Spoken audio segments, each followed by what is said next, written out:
अभी दानापुर के ward number 17 में, दानापुर नगर परिषद वार्ड नंबर 17 में है। जैसा कि यहाँ पे देर रात्रि आग लगी थी लगभग 1 बजे। आग कैसे लगी, क्यों लगी, किसने लगाई, शायद किसी को पता नहीं है। यहाँ दुकानदार सोए हुए थे जैसा कि उनका स्पष्ट रूप से कहना है। लेकिन आग लगी कैसे, क्यों लगी, किसने लगाई, शायद किसी को पता नहीं, यहाँ तक कि दुकानदार को भी पता नहीं है।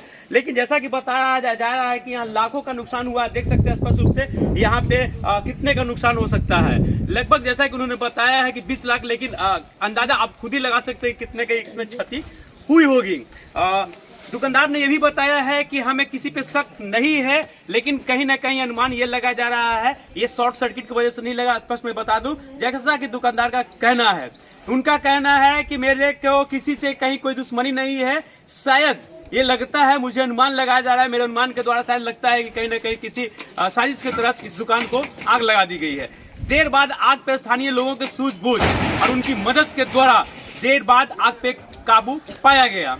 लेकिन साथ ही साथ मैं आपको यही बताता चलूं कि फायर ब्रिगेड की जो गाड़ियां, अग्निशमन की जो गाड़ियां हैं, जाकर वहां से लोगों लाए हैं स्थानीय लोग, जैसा कि कहना है। आपका सुभाष प्रसाद, कहाँ के रहने वाले हैं? यहाँ सुल्तानपुर दानापुर। आग कब और कैसे लगी? आग किसी ने लगा दिया, हम सोए हुए थे अंदर, बाहर से किसी ने लगा दिया। अब किसी को हम देखबे नहीं करेंगे तो हम किसको कह सकते हैं। बात यही है, मेन गेट पर आग लगाने के मतलब कारण है कि मतलब किसी ने साजिश की तरह मतलब मुझे जलाने के फेरा में मतलब आग लगाया गया है। किसी से दुश्मनी है? कोई चीज से हमको दुश्मनी नहीं है। यहाँ मोहल्ला से बच्चा से हमको मित्रता है। आखिर क्यों कोई चाहेगा कि आपको जला दिया जाए, मार दिया जाए? संसार में बहुत तरह के इंसान होता है, बहुत तरह के आदमी होता है। अब किसको मतलब हम किसी पे शक है? हमें किसी पर शक नहीं है। कैसे लगा? अब तो ये तो हम लोग सोए हुए थे, एक बार सुने इनका आवाज़ नेताजी के कि बचा लीजिए भैया, बचा लीजिए भैया कर रहे थे। तो हम लोग आए तो देखे कि यहाँ कोना में आग लगा हुआ है। तो हम लोग अपना मोटर के से अपना पानी डायरेक्ट खेती करके पटा रहे थे कि किसी तरह कंट्रोल किया जा सके, लेकिन नहीं हुआ। अब हम लोग फायर ब्रिगेड के भी फ़ोन कर रहे थे, लेकिन कुछ नहीं हो रहा था। बहुत आग 80% पकड़ लिया था, लाइन भी कट गया था और साथ साथ मकान भी हम लोग का बहुत नुकसान हुआ है।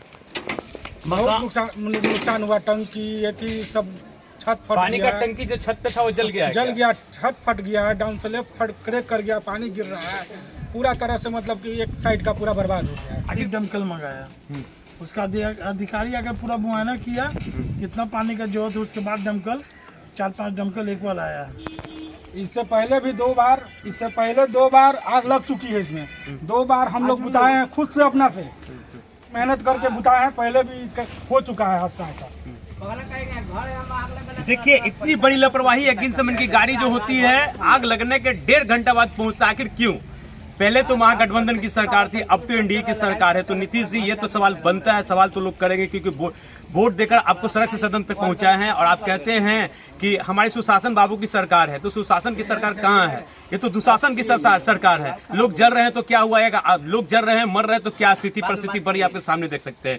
तो ये सवाल तो बनता ही है ना, सवाल तो लोग करेंगे ना आपसे। आप बार बार कहते हैं कि सुशासन की सरकार है, तो लोगों आसपास के क्षेत्रों में या आसपास के लोगों को कोई हताहत या घटना की सूचना? हताहत नहीं है, लेकिन सामान का क्षति है। सामान का क्षति, संपत्ति की क्षति है। संपत्ति की क्षति हुई है।